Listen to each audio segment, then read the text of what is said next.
Bonjour et bienvenue sur la chaîne de Villarmory. Aujourd'hui, je réponds à vos questions.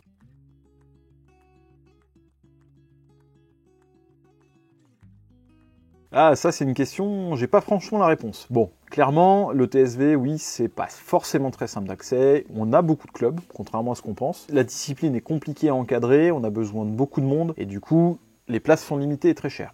Ok. Pour ce qui est du fun shoot, en fait aujourd'hui le fun shoot ça existe déjà. Les fun shoot, il suffit que vos clubs organisent des fun shoot. Si vous êtes demandeur, pourquoi pas vous aussi? Pourquoi pas motiver les gens au sein de votre club? Moi je pense qu'il y a juste un problème de motivation des gens qui veulent jouer, s'amuser, ça je le comprends, mais il n'y a pas beaucoup de clubs où en fait les gens se bougent. Et il y a des clubs où clairement l'esprit est un peu trop fermé, ça oui c'est un détail.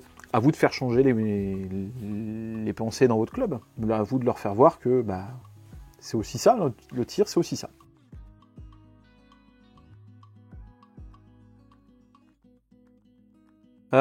Springfield ou Glock, on verra lundi.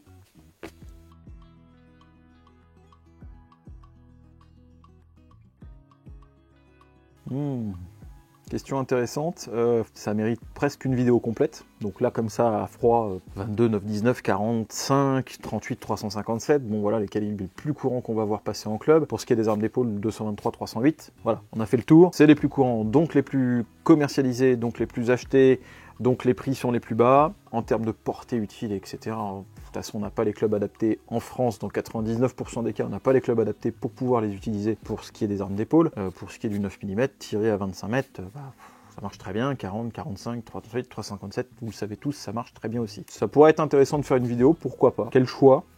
Pour débuter, pas pour débuter, on pourrait éventuellement aussi faire un choix, mais la liste de calibres que je viens de vous donner, c'est quasiment 99% des acheteurs qu'on voit passer à la boutique.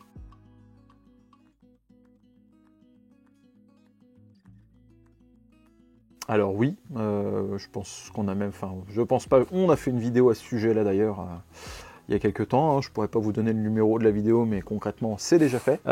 Oui, licence de tir, carte d'identité, justificatif de domicile. Bon, aujourd'hui, maintenant, on parle plutôt du compte SIA, permis de chasser, et le ball-trap, ça marche aussi.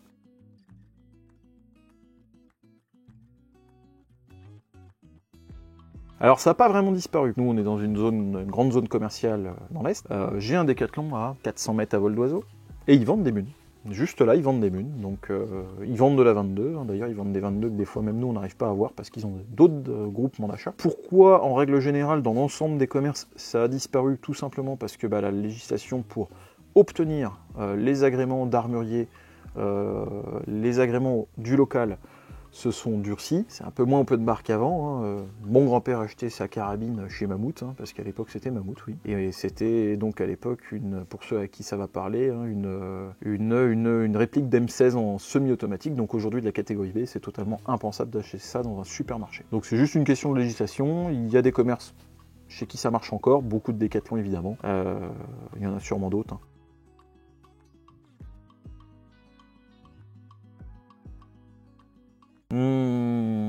Alors ouais, on fait pas beaucoup de vidéos sur les armes d'épaule. Il y a deux raisons principales à ça. Déjà, on n'a pas de tir à longue distance localement, facile d'accès pour pouvoir faire les vidéos. Le stand de tir est équipé au maximum d'un pas de tir à 100 mètres. Je vois pas du tout l'intérêt de gaspiller de la 308 à 100 mètres, personnellement. Je ne suis pas tireur d'armes d'épaule, comme vous le savez, je suis un tireur TSV, essentiellement pistolet. Je joue un petit peu avec du calibre 12, de l'AR-15 de temps en temps et du PCC, 9 mm. Le tir longue distance, ça m'amuse. On ira d'ailleurs au Lord of Steel dans quelques semaines.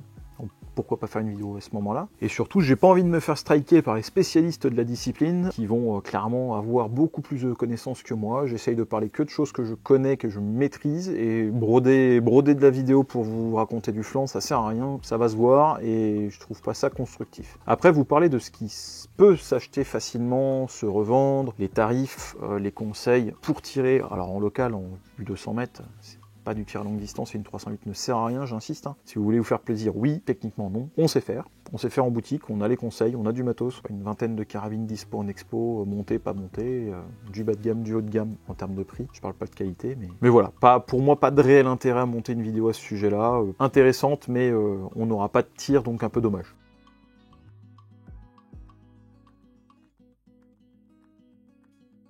Ah, bah AR9 sans hésiter, donc AR9, AR15. AR15 c'est la plateforme type M16 hein, que vous voyez là en photo. On trouve beaucoup d'AR15, donc évidemment 223 parce que par défaut le calibre 223 5,56 est utilisé sur cette plateforme là. L'AR9 comme son nom l'indique, c'est une plateforme AR mais qui utilise du calibre 9 mm avec souvent des chargeurs de Glock ou autres comme Springfield. Pourquoi du 9 mm dans une plateforme comme ça? Bah parce que c'est rigolo. Et puis bah c'est pas cher. On peut tirer partout parce que bah même si n'en déplaise à certains clubs, du 9 mm dans une carabine c'est pas plus dangereux que dans un Glock. Donc on peut tirer à 25 mètres, on peut tirer à 50 mètres, on peut tirer jusqu'à 200 mètres. J'ai des clients qui s'amusent à tirer avec de l'AR9 à des longues distances, parce que pour le coup 200 mètres avec un AR9 c'est pas très commun. Mais en fun shoot, sans hésiter, de l'AR9 pour plein de raisons. La simplicité, le coût, et puis ça reste super fun comme carabine.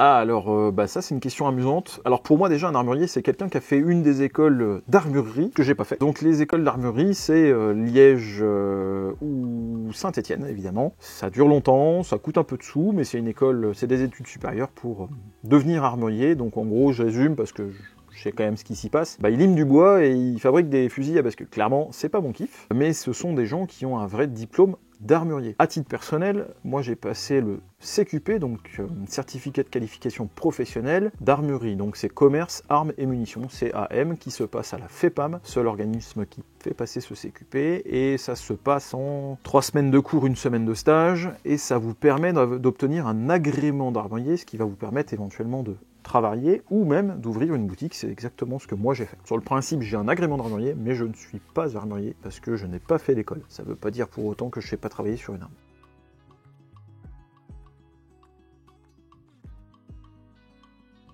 Alors la référence,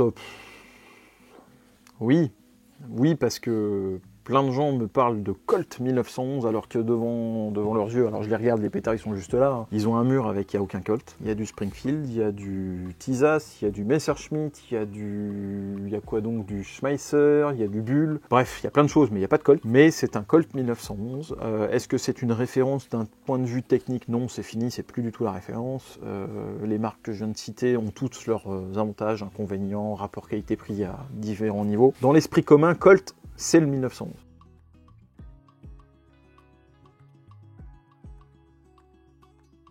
Moi, je me place ça sur rapport qualité-prix-finition. Ouais, je sais, ces 3 mots, ça tient pas la route, mais en fait, si, c'est ça. C'est très bien placé en termes de tarifs. C'est ultra qualitatif et ça marche du tonnerre. Voilà. Allez-y les yeux fermés, et en plus, on a une belle promo en ce moment.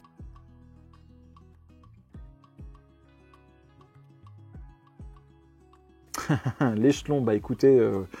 Alors pour la blague, il a fait un temps pourri cette semaine, on n'a pas pu y aller, mais lundi on y va.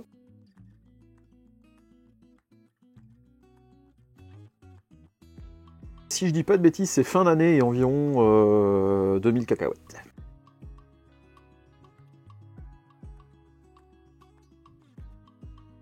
Ah, question beaucoup trop vaste pour être répondue. Je vais essayer de la bâcler, mais clairement ça pourrait faire une vidéo complète. Petit budget, 22. On va prendre Walther P22. Vraiment pas cher. En 9 para, j'ai un Glock d'occasion à 350 balles. Là, clairement, je suis dans du petit budget. Moyen budget, sur du 22, FN 502, Glock 44 ou TX22 sans hésiter, hein, les grands classiques. Pistolet 9 mm, allez, on va partir sur du 9, on peut partir sur du canique, du Glock, pourquoi pas même un Shadow 1, je suis dans des tarifs encore à peu près raisonnables.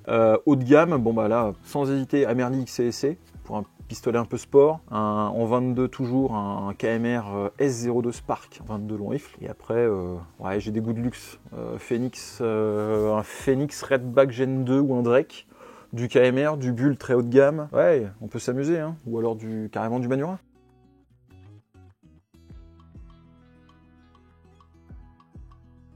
Alors, une carabine de catégorie B, c'est 60 cm. Et pour les gens qui veulent toujours essayer de chercher un truc qui se replie dans tous les sens, bon, pour le coup, il y a Fold AR qui va sortir avec un AR15 qui se plie en 3. Pour résumer, c'est 60 cm. Si jamais les crosses se plient et que ça descend en dessous des 60 cm, la carabine ne doit pas pouvoir tirer la moindre cartouche.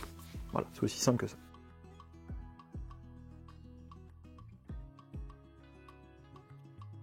Alors je pense que la question est mal posée, on va plutôt parler des anciens manurins versus les Chapuis, donc les manurins fabriqués par Chapuis.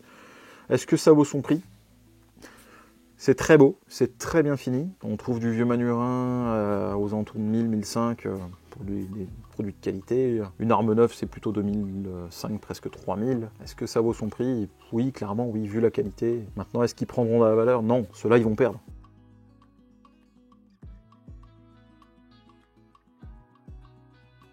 Alors oui et non. Oui pour les armes de catégorie D, les pétards et les carabines à air comprimé, parce que c'est du D. Pour tout ce qui va être en catégorie C, B ou A, c'est non, c'est niet. Vous la détenez avec un domicile, avec votre domicile chez vous, donc c'est niet, elle n'a rien à faire au club.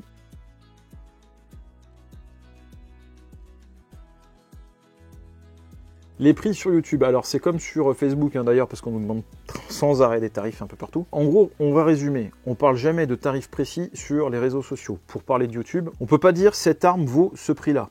On peut vous dire, entre ce prix-là et ce prix-là, on trouve plein de choses, dont cette arme-là, mais je peux même pas vous dire cette arme-là vaut entre ça et ça.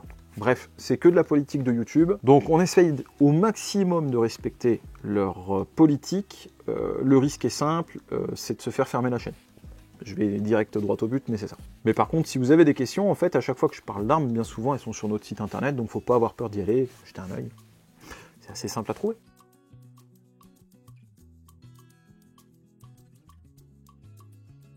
Ah, les Belges. Ah bah en ce moment, vous arrêtez pas, là. Je sais pas ce qui vous arrive.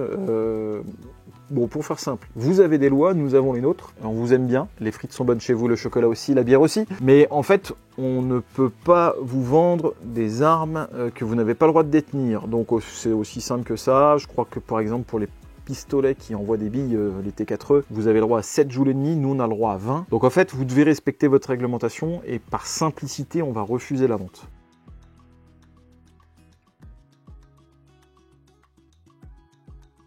Alors on se trouve partout en France, sur le site de villarmory.fr tout simplement. Non, la boutique elle se trouve à Fèves, donc c'est au-dessus de Metz, Grand Est.